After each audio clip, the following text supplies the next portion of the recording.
service in the house. Bucket hat. It's bucket hat time. TC, you're undefeated, man. You're undefeated.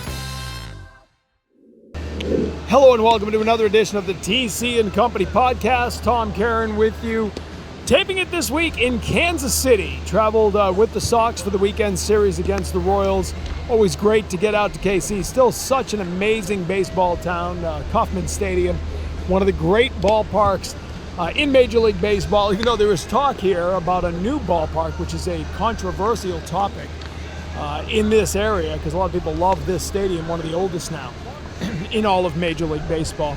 Royals, on the other hand, continue to struggle, even though they put a hurting on the Red Sox in Game 1. They had a big weekend around the games. It was their Hall of Fame weekend. They inducted Ned Yost, the winningest manager in Royals history, who brought a world championship to Kansas City back in 2015. The Red Sox, meantime, just trying to get through the weekend, pile up some wins after that ugly homestand where they lost 5 out of 6 games. That gauntlet did in the Red Sox. They lost 7 of 10 in that stretch of games against the Houston Astros 2 series and the Dodgers, of course. While we're out here in Kansas City, though, we had to make a visit to the Negro Leagues Baseball Museum. It is an amazing place. And so we kind of venture off the usual Red Sox topics this week to tell you a little more about the place. It is, again, a really powerful experience to go to the Negro Leagues Baseball Museum, looking back at an era more than 100 years ago when the leagues were founded, the American and National Leagues, founded here in Kansas City and right by the Paseo YMCA where it all began. It is the museum itself, a powerful look back at how players in the Negro, American and Negro National Leagues had to overcome incredible prejudice and segregation and injustice to continue playing the game they loved, and in so doing really helped affect change in America because baseball was so important to the fabric of the country that those great games and those great players wound up bringing people of all colors and all backgrounds together to celebrate baseball long before Jackie Robinson broke the color barrier and played Major League Baseball. Bob Kendrick is the president of the Negro Leagues Museum here in Kansas City, does an amazing job of keeping the spirit of the place alive. I spoke with him about the museum, the exhibits, and why it's so important to learn that history, not only of baseball, but of America. Bob Kendrick, president of the Negro Leagues Museum, the guest on this week's TC and Company podcast. We just got an incredible tour of the museum, and one thing you said that really stuck with me: if you don't control the pen, you don't control the story. Why is it important to not only get the word of this history out there, but to make sure it's being told in the right way? Well, it's important because it's just a wonderful piece of baseball and Americana that a lot of people just simply didn't know. And I don't think there was ever a time that people didn't want to know the story of the Negro Leagues. They just had no way to know the story of the Negro Leagues. It's not in the pages of American history books. Thus, countless generations of us have gone through our own formal education without knowing one of the most significant chapters, not in baseball history, but in American history. And I see it every day when people come to visit this museum. They are amazed by what they learn, but to be honest, they leave a little bit dismayed by the fact that I just now had an opportunity to learn this. They do question why I didn't know this during my formal education, and the answer is simple. American historians did us all a tremendous disservice. They kept this piece of baseball and Americana away from us, and so cultural institutions like the Negro Leagues Baseball Museum is bridging that gap. It's hard for a lot of young people, I think, to realize how important baseball was. Yes. And when you talk about how the breakthroughs made in baseball carrying into society, because baseball was society, right? No doubt about it. And I'm one that subscribes to the belief if you know the history of baseball, you essentially know the history of this country. They are that closely intertwined. But there was this gap as it related to the history of the Negro Leagues. And again, we're bridging that gap, and it is such an amazing story. I've been involved with this museum now, hard to believe, for 30 years. I started here as a volunteer, and I find this history just as fascinating today as I did 30 years ago. And each and every time that I have an opportunity to walk through this museum and share the stories and, again, the mindset that we had as we were creating this museum is always special.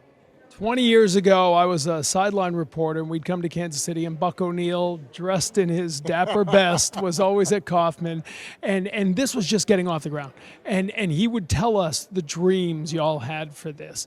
I know there are bigger dreams, and we'll get to that in a moment, but to look around, do you once in a while get to take a moment and say that the hope and a prayer we started with in that room a couple blocks away has become this? Well, every now and then you do kind of want to exhale and just kind of soak it in.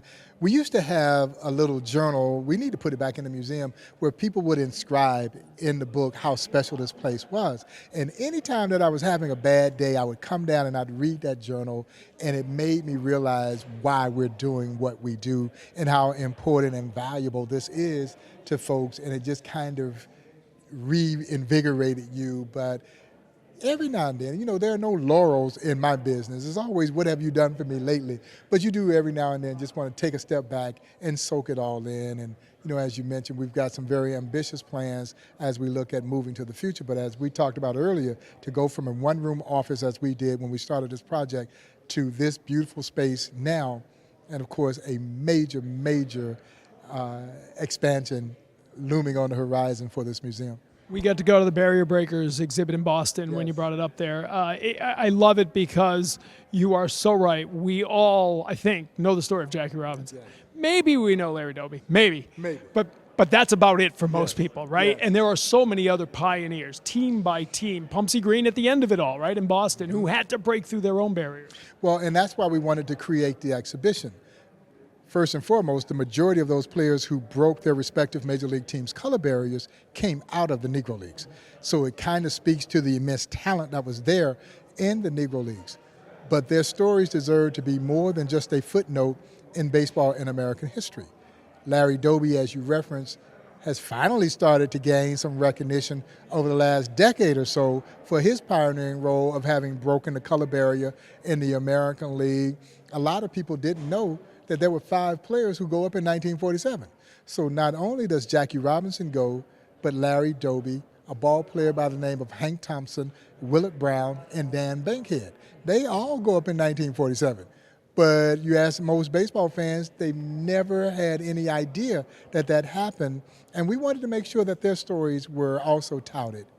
Job that baseball has done finally, incorporating the Negro Leagues into what baseball is, right? The Negro Leagues are the major leagues. As you said, some of the best games being played were not in Major League Baseball at the time. How gratifying is it to finally see it coming together? Each year it seems as if we take another step closer to this history gaining a mainstream voice. And it's very gratifying because I have had the honor of knowing so many of those former Negro League players, and sad to say they're all passing on. And we knew this from the onset, that this was literally going to be a race against time. It wasn't a matter of if they were going to be gone. It was a matter of when they were all going to be gone. And so as this museum continues to grow, in essence, it will keep them and their legacies alive. So the more entrenched and aligned we become with Major League Baseball and the things that have happened over the recent years with the recognition of the Negro Leagues as a major league. Now, we knew that, but to gain that historical validation was tremendously significant. The advent of the Negro Leagues inclusion in the video game MLB The Show, next year's Rickwood Field Major League Baseball salute to the Negro Leagues planned for June 20th. These are all milestone moments that are helping us gain that mainstream attention, and with it, more admiration for what these players did. Or as my friend Buck O'Neill would say, this museum represents those who built the bridge. And it's not too often in our society that we recognize the bridge builders. We always recognize the people who crossed over the bridge, but here we recognize the people who built the bridge. They shouldn't be forgotten. The video game's important, isn't it? That's a whole new demographic, a whole new age group. It really is. I knew we were doing something when we sat down with our friends over at Sony PlayStation to work on this project. I think I was a little bit naive, though, in terms of just how big the gaming platform really is. This thing has absolutely exploded. As you know, as we were walking and talking and got here on the field, there were a number of young people who recognized me for being in the video game, MLB, the show, and the stories that are being told in this video game. But it's important that, and I think it's important for any museum, but particularly for a history museum, and even more so for a cultural institution like the Negro Leagues Baseball Museum, is that we have to establish relevancy. Negro Leagues baseball history hadn't been made in over 6 decades. So I can't just sit back and hope that the kids will come and visit me here. I've got to go to them where they are. And I have to go to them in the modes and mediums in which they are accustomed to getting their information and engaging. This video game platform has done just that. We are talking millions of kids from around the globe that are learning about the history of the Negro Leagues. I've had several folks today say they came here to visit the Negro Leagues Baseball Museum because they saw us in the video game. So it is hitting its mark. I got to ask you finally, just the way you're engaging current players too. The podcast is incredible on SiriusXM. You do a great job. And it's, when I first checked it out for the first time, I'm like, all right, Bob's going to be telling stories. This is going to be great, but it's not. You bring it to Derek Jeter, and you hear Derek Jeter say, I didn't know that. I didn't know. You know, and how important is it to engage the current black baseball player to understand the history? Well, I think it's important to encourage all players, but particularly the African American and Hispanic players, because these are their roots. This is their Mecca. You know, there's no and, if, buts about it. If it's not for the Negro League, they don't play. So while they know it or not, they do owe a great deed of gratitude and debt to those, again, who built that bridge that allowed them to cross over and fulfill their dream of playing in the major leagues. So to sit down with these athletes and talk about this history and try and put it in a modern day context has really also resonated with a lot of baseball fans. We all owe the attitude, the gratitude, and the thank you for everything you've done here. The future is coming. It's coming. What's the plan? Well, we announced a couple of months ago our plans to build a new 30,000 square foot standalone Negro Leagues Baseball Museum right around the corner from where we are. It will be anchored right there adjacent to the old Paseo YMCA where they met in 1920 to establish the Negro Leagues. We are restoring that historic landmark. That will become the Buck O'Neill Education and Research Center. We will build a new facility attached to it, creating what I call a Negro Leagues campus, the nation's first ever Negro Leagues campus as the gateway into historic 18th and Vine and an international headquarters for both black baseball and social history. So we now get to dream out loud. The project is going to cost us about $25 million to construct. So we've got some work to do. It's ambitious, it is daunting, but the time is now. And we feel very confident that we will get out there and we'll turn over every rock and stone that we can to raise this money and get this project done. Look forward to it. Thank you so much, Bob. I want to thank Bob Kendrick for the time. We got a tour. It is an amazing place. If you're out here in Kansas City, you should get to it. If not, next year, they're back here in August. Circle your calendar. Great getaway. It's a great city, obviously. Great barbecue, great steak restaurants, and a really good ballpark to see a game in. And while you're here, absolutely get over to the museum. You'll be amazed at how much you will learn. I thought I knew a lot about the history of the game, but my eyes were opened by our visit. So we thank everyone at the museum, and Joe Castiglione, the great radio voice of the Red Sox on WEEI. He's the one who put together our tour, longtime friend of Bob Kendrick and champion of the museum. So thanks to everyone who helped bring this together, and thank you, as always, for listening to the TC and Company podcast. We'll see you again next week.